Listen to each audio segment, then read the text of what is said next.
welcome to the Reflections Arts Festival film screening. Thank you so much for joining us tonight. If you recognize where I am right now, I'm actually on the first floor of the Republic Cultural Centre at Republic Polytechnic. Thank you so much, and we are so glad to have you join us tonight from the comfort and safety of your own home. My name is Saza Faradilla, and I'm your host for today. I'll begin with a quick introduction of the Reflection Arts Festival before introducing the short film and our panelists. Reflections Arts Festival is a 3-week-long arts festival by the Republic Cultural Centre, or TRCC, at Republic Polytechnic. This year's theme is Global Local, where we look at our stories and traditions and its evolution in response to an ever-changing global landscape. Every Wednesday at 8 p.m, we will screen a film by a local director that is sure to make you laugh, shout, nod your head vigorously, or even shed a tear or two. This week's theme is Future Readiness. As you watch the film, you could consider this question: how has technology affected or influenced us as citizens of this little red dot and as global citizens? Today, I am honoured to be joined by Mr. Sanif Olek, a Singapore-based film and television director. Welcome, Mr. Sanif. Thank you for having me. Thank you so much for rushing here from your shoot. We really appreciate your time. My pleasure. So Mr. Sanif graduated from film school in 1996. His filmography includes television, commercials for corporate organizations, and commissioned works for various statutory boards and museums. He is accomplished in various television genres and received regular nominations and multiple awards for directing and writing in a drama series. His short films won many international awards and received critical acclaim for the authentic Singaporean stories that portray raw human emotions. His debut feature film, Sayang Di Sayang, was Singapore's official entry to the 2015 Oscars Best Foreign Language Film. I am so excited to be watching The Manifest with you today. Before we watch the show, would you like to say a couple of words, Mr. Sanif? Yeah, sure. Thanks for having this film. I think it's a labor of love for many people, and I think the theme of this film represents who we are today and what we are talking about at the moment. The narrative is, I think, is very relevant at this point of time. And so we are talking about Singapore is always moving forward, evolving, and the people are coming in and out. So I think the manifest really manifests what we are going through at the moment. I think it's really, really relevant and really, really current. So without wasting any more time or without giving any more spoilers, shall we watch the show? Yes, please. Yeah, thanks.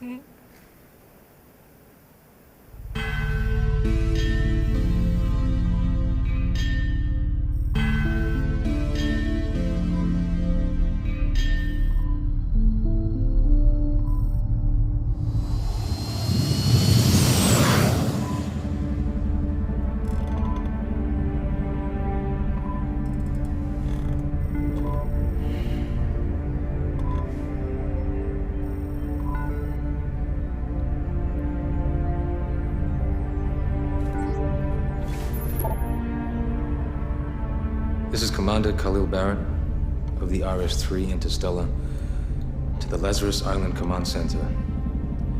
Lazarus, please be advised that we have a special cargo on board and need your advice. Commander, we have a set protocol for this. I recommend we follow said protocol. Thank you, Orion. So, with regard to our special cargo, we'll wait for Lazarus to get back to us. noted. Hey, why do you bother with all this, huh?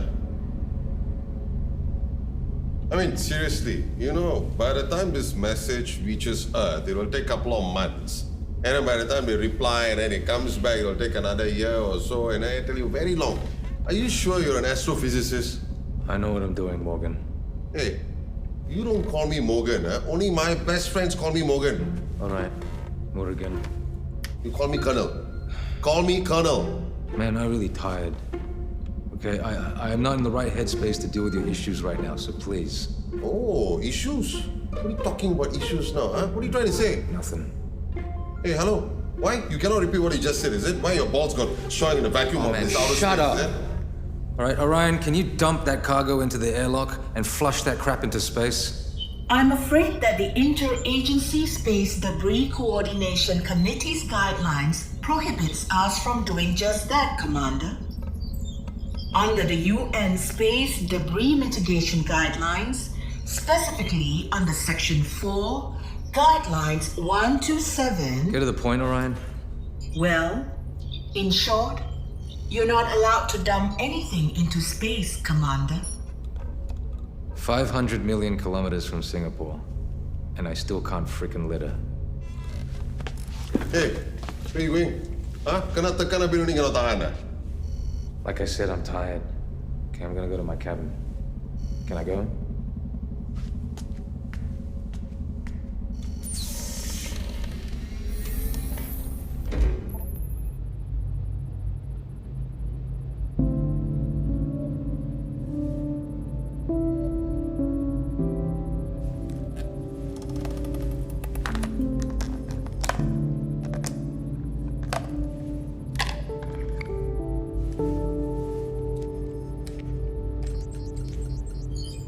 Commander, there is an archive transmission from Lazarus Island Command Center. I believe it is from Professor William Barrett. Would you like to view it? Sure thing. Hi, Kyle. Hope you're doing well. I'm eating nasi lemak, and I thought of you. I know how much you love your mom's nasi lemak. Oh, I've got mine from some online delivery establishment. Now, doesn't even taste half as good as your mom's. Anyway, I've been monitoring your progress. You and Morgan are doing a great job out there. We at Lazarus Island are very proud of you. In fact, the whole country is proud of you. The two of you have become symbols of unity here. That if we all can work together, we as a country can achieve anything.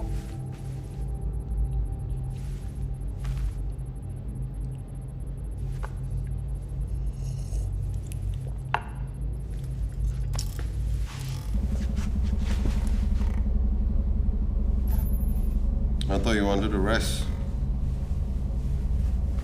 I can't sleep. Got too much on my mind. Look, I'm sorry for the way I reacted just now. Whatever, I'm used to it. Look, it's just the two of us out here, so let's keep it civil, all right? Come on, we need each other, man. You think I need you? Well, you really think you're a damn killer, huh? Typical foreigner. No, I'm a Singaporean. You are a Singaporean. Listen, I read your bloody file. Okay, you were born in Germany, you migrated to Singapore in 2162. You got the government scholarship, you got excused from NS, but you managed to get a place in the Singapore Space Agency. You don't know me. I don't know you. Yeah, true, maybe. But do you know who is Gerald Quack? Do you know who's Christopher Spikerman? Do you know who's Hafiq Sulaiman? Do you know who's Tan Ki Lan? No, who are they? They are my batch boys. They're hardworking, they're gifted, and they always had my back.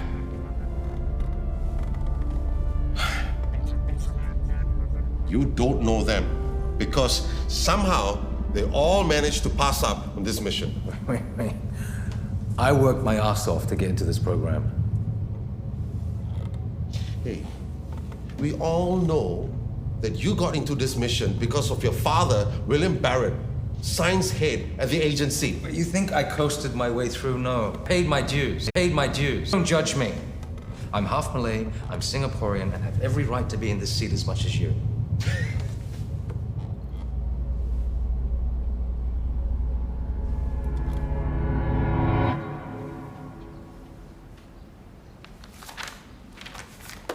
I don't understand why I have to be on this mission. Kyle, you are a brilliant scientist, engineer, and pilot. You have so much to contribute to our country. Our country.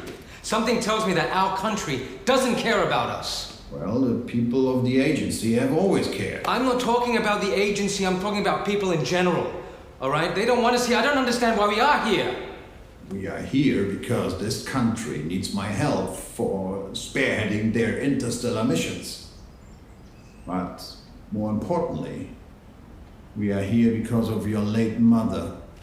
Don't you do that. Don't you bring my mother into this and play up your emotional bullshit.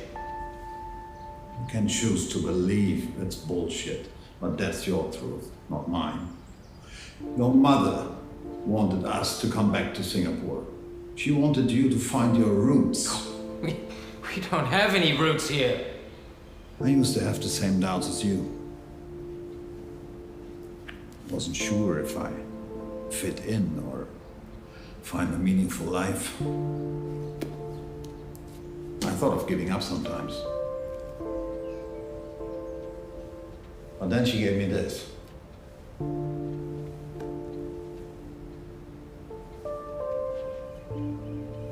Di mana bumi dipijak, di situ langit dijunjung.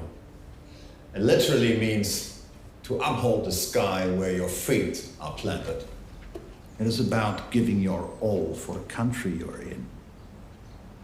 I mean, that guy on the cover, Lieutenant Adnan, he fought and died to protect Singapore. And Singapore was a British colony at that time. But it didn't matter. He was bound by duty and honor to serve the land he's on, without questions.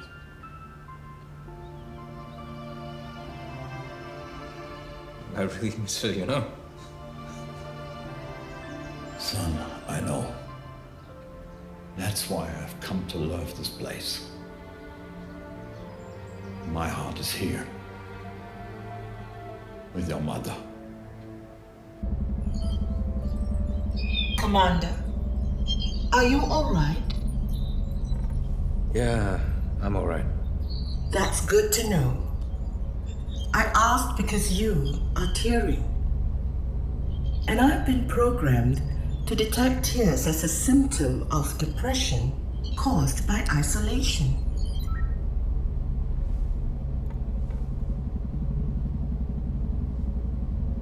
Sometimes they mean more. Define more. People shed tears when they are happy, grateful, appreciative, even when they're at peace. Definition noted. Hey, you better don't lie to Oriana. If you can't take it, just say you can't take it. Cannot take what? Oh, this space travel, loneliness, dealing with me.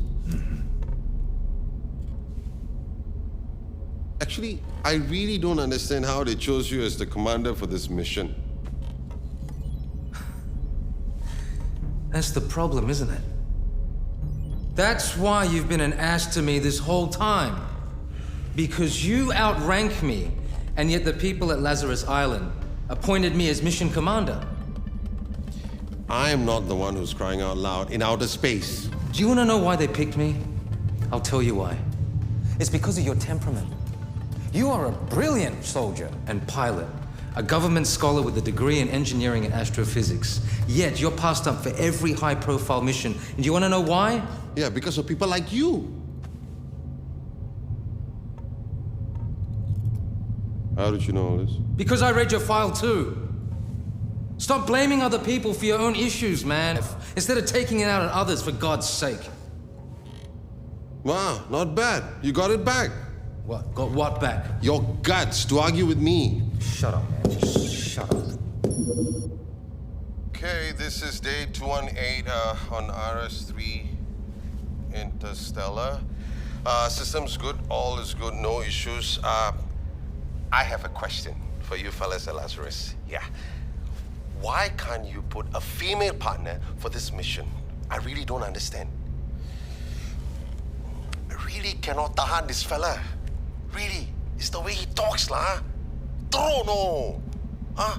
You see, look, he talks like he knows everything. And I know he's got some German in him, but he grew up in Singapore. We all are Singaporeans. Learn a bit of Singlish lah. How difficult can that be? A bit of la here, a bit of la there.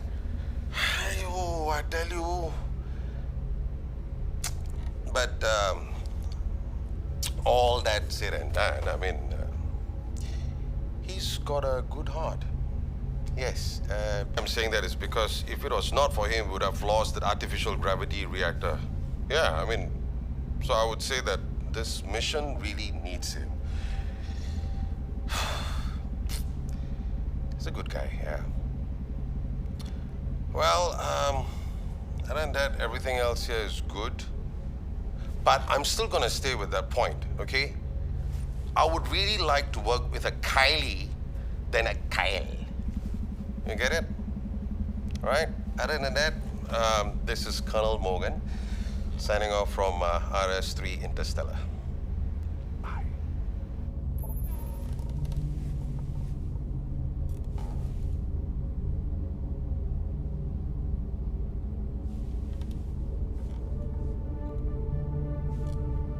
Orion, I'm making a decision. Set a new course. Noted. How about the special cargo? Do we follow SAT protocol? We're taking it with us. We have to make this work. Give this mission some meaning. Set course for home.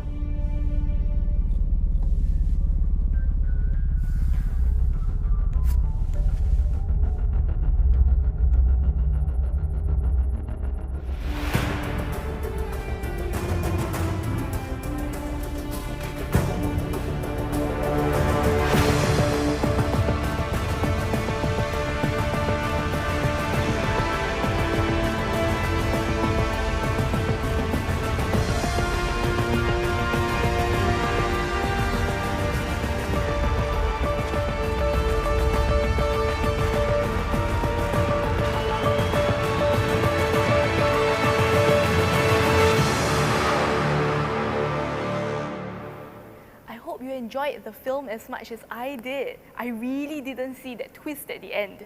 And so now we've come to the Q&A portion of tonight.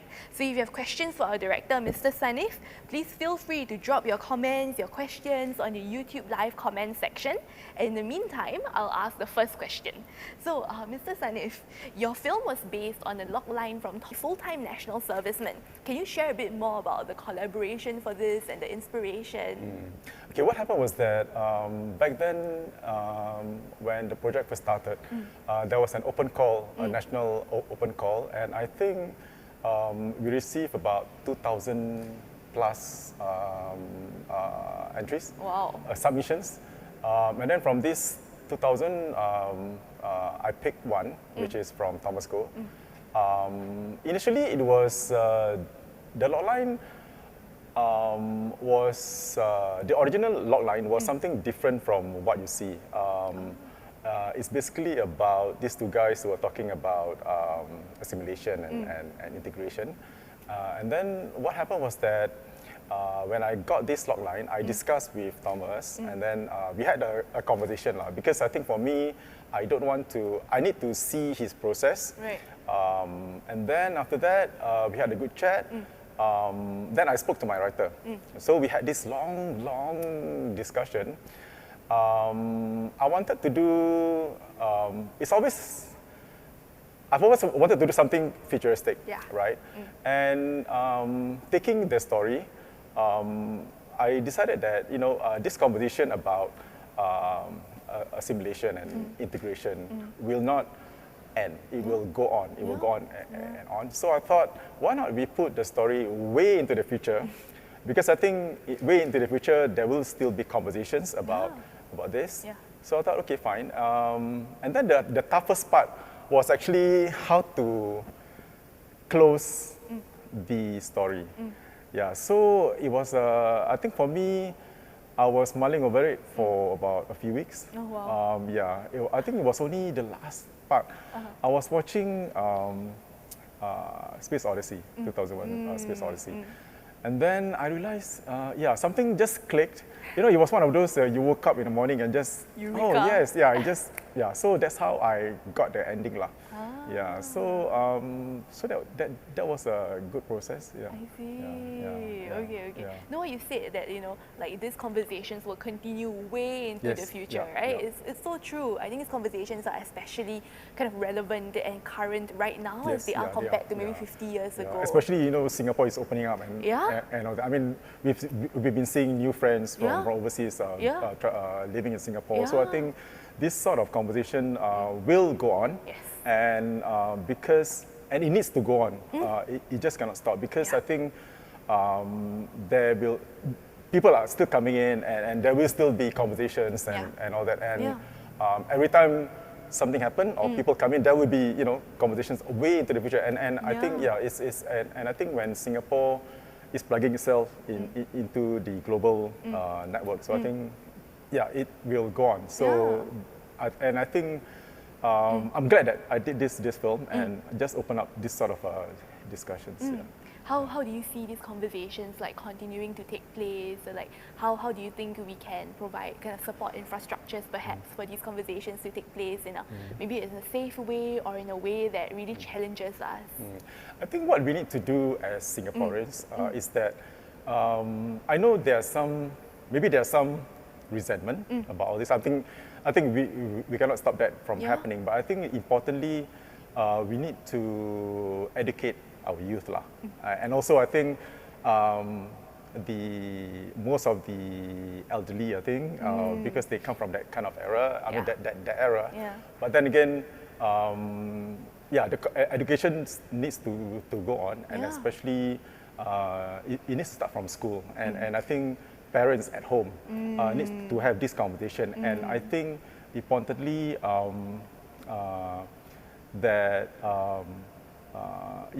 what you reap what you sow, you know, at home. So I think it's you need to start from home. And I think teachers and parents, especially parents, I think need to just have this sort of conversations, you know, like it starts from home, I think. These conversations might be difficult, right? But they are discuss this sort of ideas. I think they themselves will go through this sort of education and how to it will reflect their own values. How they perceive about the other.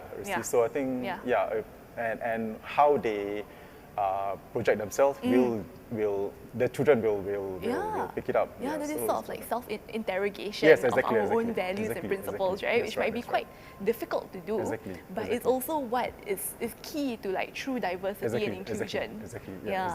Actually, we've got a question from the audience. Okay. So someone from the Yes. audience asked, how about your casting choices? So like, how do you choose your cast? Because these two have really great chemistry. Yes. Okay, that's a very interesting question because I think for me, Keegan and Siva, I've known them for quite some time, right? It's always, hey, when are we going to work together again? So sometimes when you, as friends, I mean, we've known each other for so long. I've worked with Keegan, I think, for the first time I worked with him was 20 years ago, I think. Oh, wow. 15, 20 years ago, I think. Yeah, wow, correct. That's a really and then long time. With Siva, the first time I worked with him was when I did this film, The Usual, for Senior 65. So somehow we kind of clicked lah. So it's always the case of when are we going to work together? But I think for me, these guys, I think when I work with them, I need to have something more substantial. So that's how I chose them. And then when I wrote them, normally when I write, I have someone already in mind to who I want to cast. Okay. So that's just basically my process lah. And then so I'm really glad that when I called them, they were available at that point of time. So I'm like, thanks guys, you know. Oh wow. Can you speak a little bit more perhaps about like the accents that they took on? Okay. The accents, as you can see, right, there's this the character played by Keegan, he had this international accent. Yep. And then Siva has got a very Singaporean accent. Yeah, very So colourful. that was very deliberate because I felt that accents won't go away. I mean, when you go to the heartlands, right? I mean, that's where you find Singaporeans. Yeah. And I think this is a very Singaporean film. And so I need that accent to connect to people like you and I and people, my neighbor, you know. Yeah. So I thought that's very, very important that Yeah. that sort of accent is kept intact. And then, so as you can see, the various accents I think represent who we are in Singapore. I think there are also Singaporeans who may or may not put an accent, Yeah. and also I think there are some Singaporeans who are still comfortable in the Singapore accent. Yeah. So I thought, but deep down they are still Singaporeans. You see, so I thought that's a very interesting kind of contrast. And I think regardless of the accent, we are still Singaporeans. So in the case of these two guys, deep down they are still Singaporeans. You know, it's just that I think the accent sort of define the character played by Siva, and I think how the character played by Siva perceived the character played by Keegan. You see, Yep. so I think so that's basically how the accent and I felt that it's just that I think regardless of the accent, we are still Singaporeans. Yeah. Actually, on that note, what do you think makes up the Singaporean Oh, identity? okay. That's a very good question because I've done quite a number of films about Singaporean identity. I think as a Singaporean, right, the best place to put it is, I think, when you go overseas, right? What makes you think about Singapore? I think Food. yeah, so food for me is basically that I mean different people has got different take on what Singapore what being a Singaporean is, but I think things like food, home, even music, and taking a bus and just hanging out at Changi Beach or East Coast, I think that's sort of memories, you know. I think brings us together.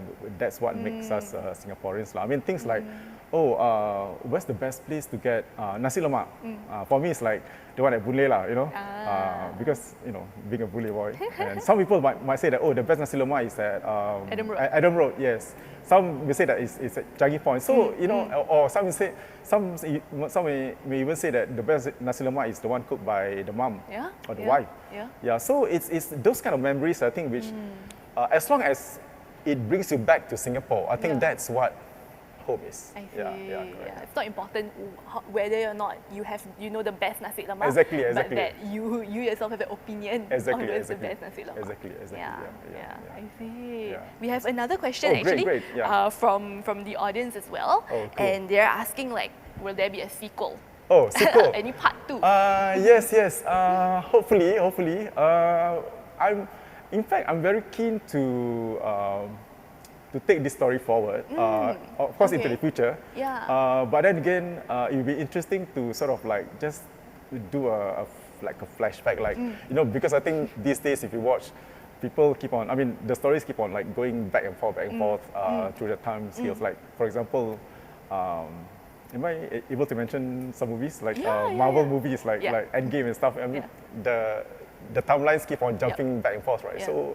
So yeah, I mean, why not? Yeah, why not? Okay.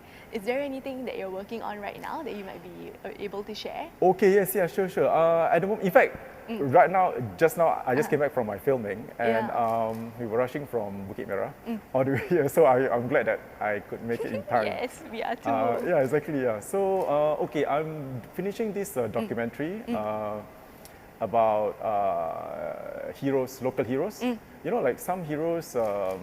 We see them in superhero movies like Marvel movies and DC films. But I think when you bring down to it, there are heroes around us, and some of them we take for granted, but they are there. And I think so. This is the people, the local people that we try to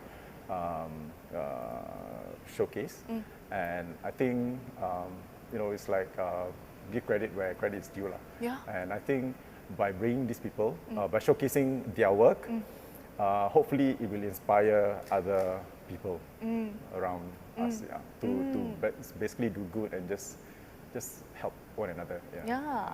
Do you think this film is kind of maybe inspire other filmmakers, or how do you feel when your other films got nominated for Oscars?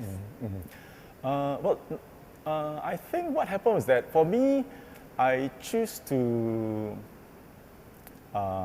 do stories, showcase stories based on my cultural background, because I think it's important that your voices are heard. And there's this Malay saying, kalau bukan kita siapa, which means that if not us, I mean literally it means if not us, who else, right? So I think, I don't know about the other filmmakers, but I think for me, it's been kind of like my mission to just bring my story forward, because I think where I am now, there's not much stories about my community that is being heard or being made. And I think, for example, when I did my first short film, Lost Soul, it's basically about this pakcik who lost his slippers after Friday prayers.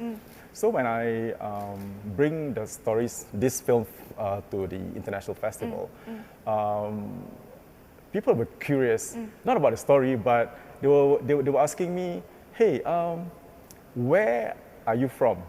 So I said, I'm from Singapore. But they said, but you're a Malay guy, right? So which part of Singapore are you? So I think that question comes in because they were kind of confused. Like, I mean, they may be familiar with the Malays from Malaysia and Indonesia, but I think there's not much awareness of the minorities in Singapore, because we are right in the middle of Southeast Asia. So, and I think, so, you know, getting this kind of films, this kind of voices in films, it's important that we also, you know, that we have some representation out there. And critical. I think when we have representation, I think that's where the diversity, the awareness, the things like conversations like the manifest, you know, will need to happen. Correct. Because I think if people are not aware, they will be ignorant. You know, people will be ignorant, and that's the cause of, you know, what you see around us today. How do you think we can maybe like highlight or platform minority voices even more? Or how do you think maybe majority races can play a better role in allyship with the minority races? I think what happened is that the people like myself, the minority themselves, need to empower themselves to really bring the work out. On that note, I think it's not just a matter of bringing something out, but I think bringing something that people of the rest of the audience can really relate to.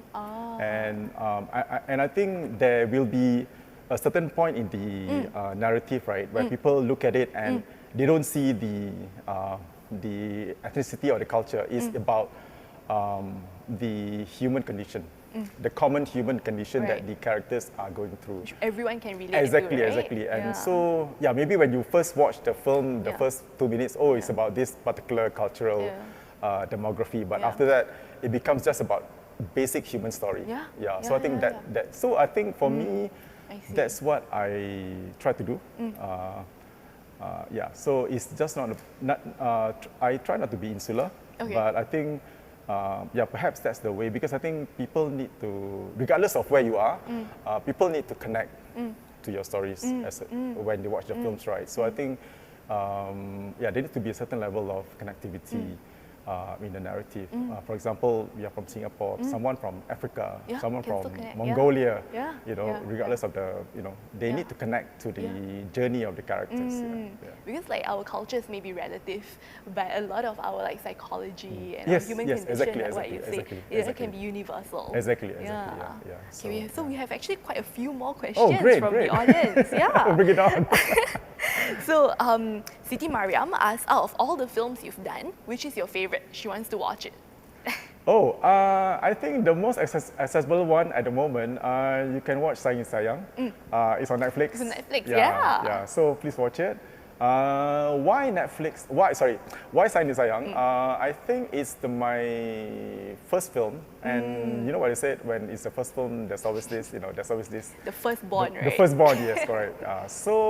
And the team me and the rest of the cast and the team, we did that out of love. It's actually a passion project because it was made at the time when I think a lot of first-time filmmakers go through this. Yeah. It's very hard to get the support and Funding, stuff, funding and yeah. stuff. So we thought, you know what, we believe in the story. Yeah. That's most important. Yeah. And I think from there, that's how the project took off. I think if there's a common belief that the story need to happen, and then the story will happen. Right. Yeah. Right. If it's just a matter of like, for example, myself, Yeah. I'm the only one who believes in the story, Yeah. then the rest, you cannot convince the rest of your peers Yeah. to work together with you to make the story happen. I think the story won't happen. But I think it takes, on that note, I think it takes the filmmaker to be persistent, to be resilient, to just The tenacity. persevere, Yeah, to just to go forward. convince. Yeah, exactly. That's when Right. I think if you believe in your story, Yeah. you need to just push through and just basically. And I think for me, out of that, is a humbling experience as well, because it involves, when you want to convince someone, Yeah. you need to like really objectively, people will ask why, Yeah. So you need to like really look at yourself and ask yourself, why do I need to invest myself in a story? Not just in terms of money, but in terms of the time and emotional and all that. So I think that part of it, and I think for me personally, that process was like a huge process. Oh wow, So, yeah. like just criticizing Yeah, exactly, yourself. exactly. And yeah, I mean, there's went through some emotional roller coaster and stuff, because I I'm think sure. when things didn't go your way, Yeah. so you start to ask yourself, what am I doing? Yeah, but then again, I'm so glad that I get the support of the cast, Yeah. the crew, Yeah. and of course the community who Yeah. really believe in the story. So I think, Yeah. so that I think the factors that push it forward. That's the feature, and I think the rest.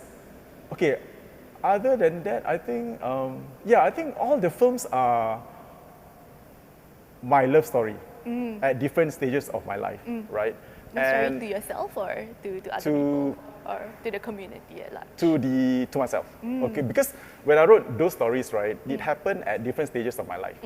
So now, actually, when I look back, right, I like when we were watching the manifest, it went through a lot. There's a lot of things going on in my mind at that stage of my life. So yeah, so whatever. So now when I look back at the films, I'm not actually watching the films. I'm watching at the process behind the film. Yeah, what happened behind the scenes, lah. I see. Yeah, correct. Yeah, so and not only me, but the cast, the crew, and all that. So we were going through these different stages of our life. So when we look back at the films, that's when we could just look back at, oh, this was my life then. Right. This was what I was going through. Right. And then, so whenever we meet one another, right, we just talk about these things like, oh, back then you were like doing this, blah, blah, blah, and Yeah. sharing and so, and then that's when we have that Q&A like this. So all these things about, for example, the manifest came back again, and so so it's kind of a interesting for me, lah. But then again, when we look back again, right, I think we have gone this certain stage of maturity. Yeah. Yeah. So I think that's when I said just now when we talk about the film Side Designer, right?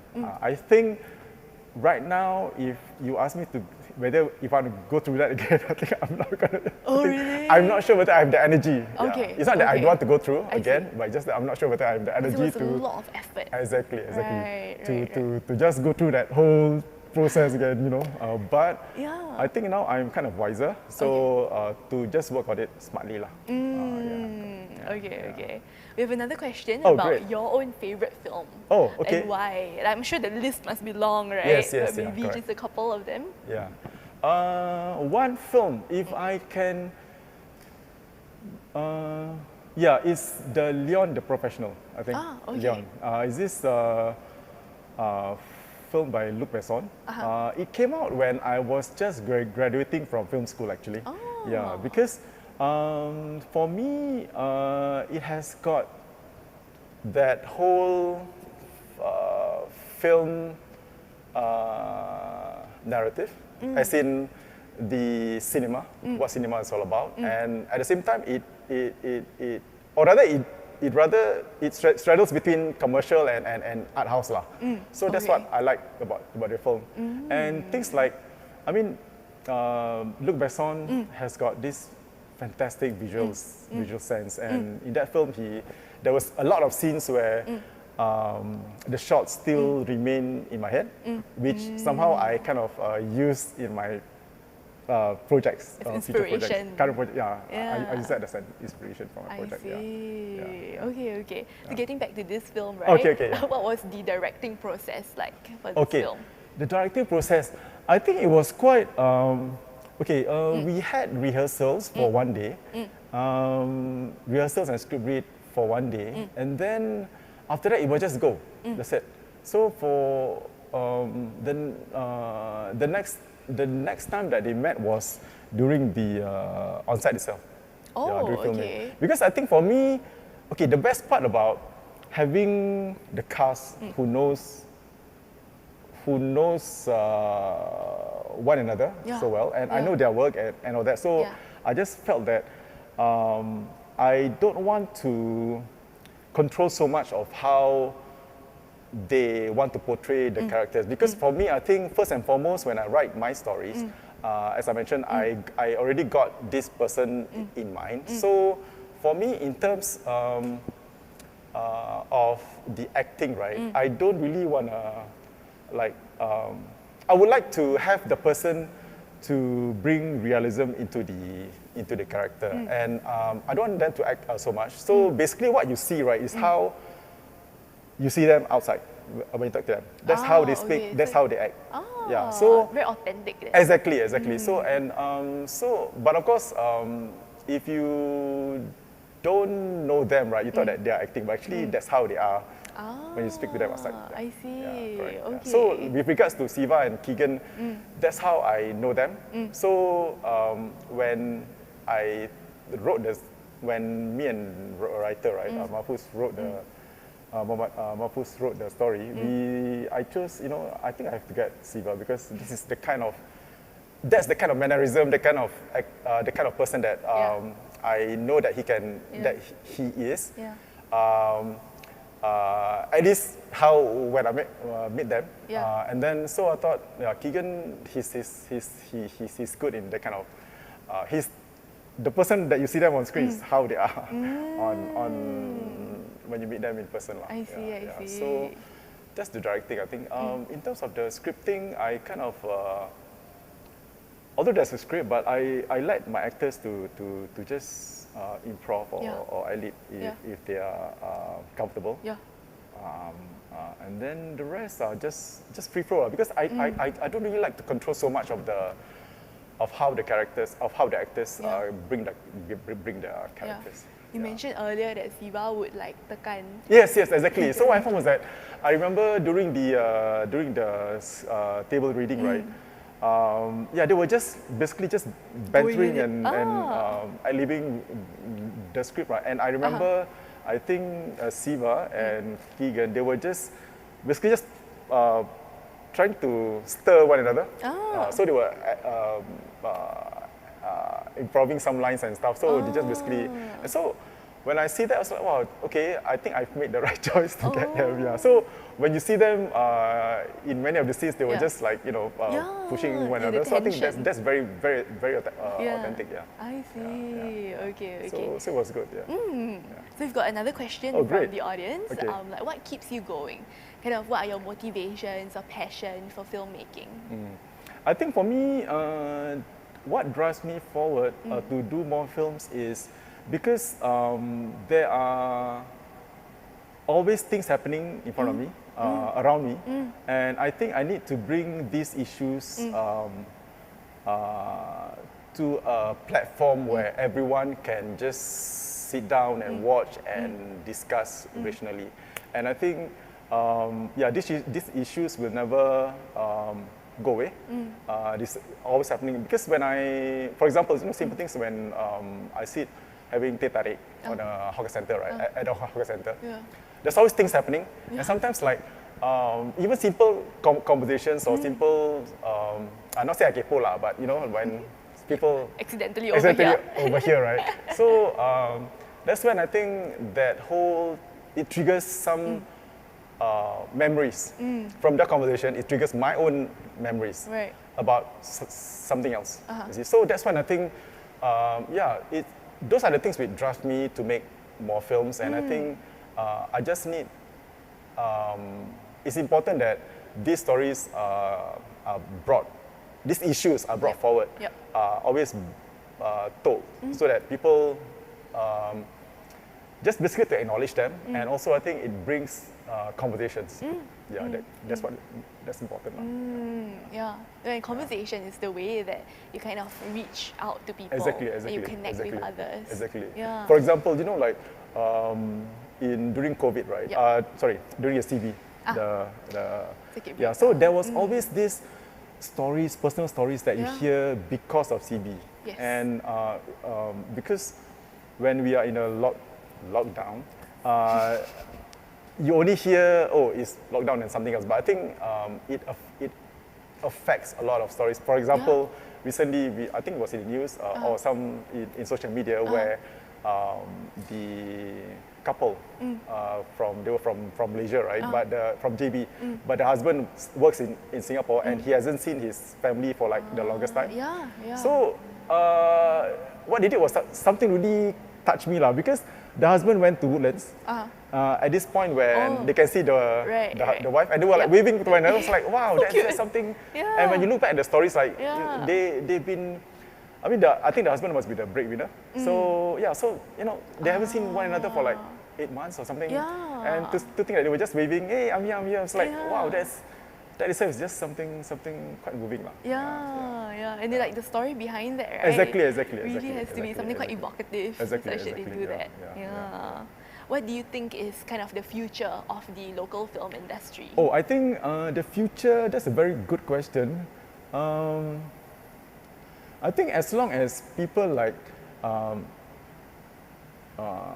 my peers who feel that there are stories need to be told, and the Singapore stories especially, as long as there are stories to be told and we need to make films out of them, I think it will still, I'm very hopeful for the Singapore cinema actually, because of this. That there are always stories happening, and I think as long as film activists like myself and and we find ways to make them relevant to the audience, I think it will still. I'm hopeful. Okay. Because next week. Right? When you make a film, of course, people will be wondering, firstly, why, and of course, the parents, I think, will say, "Why are you wasting your time doing this?" I mean, that's the common thing to happen, and also, I think, importantly, there will always be others who try to make you feel that your film is irrelevant. And then somehow, I think there will be a time when you feel that, why am I doing this? And the feeling of being rejected, and also I think the feeling of being felt irrelevant is real.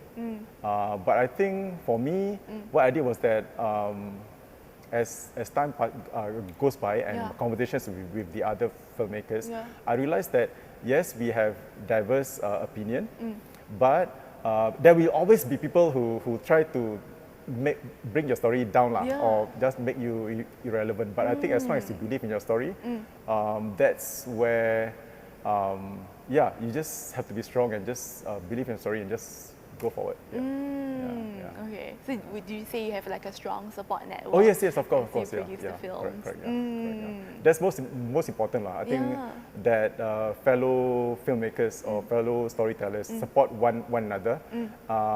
Yes, we have diverse opinion, but I think importantly is that we bring these diverse opinions up on the surface and let everyone talk about it. Yeah, you can judge and stuff, but then again, ultimately these stories are brought up on the surface and it's there, you know, and how you want to approach it, react to it is the individual. Because once the story is out there, right, you cannot. It becomes public property. Yes. Right. So yes. I think when it's out there, the filmmaker cannot claim that it's mine. But I think it becomes public, and the public can say whatever they want. Right. Yeah. That's most important. And I think if you want to defend the film to 6 million Singaporeans. Every 6 million Singaporeans is impossible, right? Yeah, you'll never create another film in your lifetime. Exactly. You'll be so exhausted by then. So I think I've come to the point where, people can comment and remarks, but importantly, you have put the film out there and create conversations. So. I see. Okay. Yeah. Would you like to share a little bit more about kind of the technology in the manifest? Because Orion is quite interesting. Yes. Can detect tears, and then it's a like AI kind of technology. Yes. That's a good question also, because I've kind of I'm a favorite. I'm actually inspired by that concept from Space Odyssey lah. HAL, yeah. So where the AI is so advanced and so has evolved to such a great extent that it becomes human, not almost human, but human. You know? Actually human. It can feel. It can just react. I see. Like a human. So when I made this film, me and my writer, we discussed about what's going to happen in the future, which is normalized, right? Yeah, which is like a normal thing back then. So we felt that by then, I think AI has got that certain level, has reached that level where people just don't question or don't. Where its presence is there, you know, you are not conscious about it anymore. It's just there. Right. It's like a handphone. It's like handphone. You know, there's no more sense of like awe or something like ethic. Exactly. And things like the touch screen, which I use a lot lah. Yeah. Touch screen, and then but then again. When you talk about food, right? Nasi lemak will always be nasi lemak. So I thought, correct. people, maybe the presentation of nasi lemak will be different, but I think nasi lemak will be in its essence, right? Exactly. Yeah. Rendang will be rendang. Yeah, you know? yeah. So people. So that's how I make that kind of decisions into the future, because I don't want the future to be like people with like cone-shaped shoulders and stuff. I think that's just not realistic. So I think I mean people will still wear jeans. People will still eat nasi lemak. People will still eat char kway teow. So Indian rojak and stuff. So I think So there's some kind of like linkage and connection. Exactly, and normalization. So when it comes to the technology, so we were thinking like, what is it about the future that now that now we are so that is new, that in the future that's going to be normalized. Thank you so much. No worries. We have actually come to the end of the Q&A session. So thank you so much, Mr. Sanif, for all your insights. My pleasure. I think it's not only important that we consider the film in itself, but also its effects on community, on society, right? On the future even, how it will be for our future children. And so thank you so much to you as well for joining us. We trust you had a meaningful and entertaining time. If you did, be sure to catch the many events that we are going to have at Reflections Arts Festival over the next 3 weeks. So tomorrow at 8 p.m, we have Mixtape Volume 2, Local Reimagined by RP Jammers Arena, Replug and Republic Rhapsody. You can catch the live premiere on our YouTube channel. But that's not all, because next week we have Lepak with Zaini, a webinar with Zaini Tahir where he discusses past dance performances in Reflections Arts Festival and Momentum Dance Festival. And if you love EDM, we have a music workshop by Ride M, who has collaborated with artists such as Faris Jabbar and Benjamin Heng. So be sure to subscribe and follow us for updates on Instagram and Facebook. So join us again for next week's screening of The Viewing with Jason Lee on the theme, The New Normal. This is Reflection Arts Festival. My name is Saza Faradilla, and I hope you have a great night.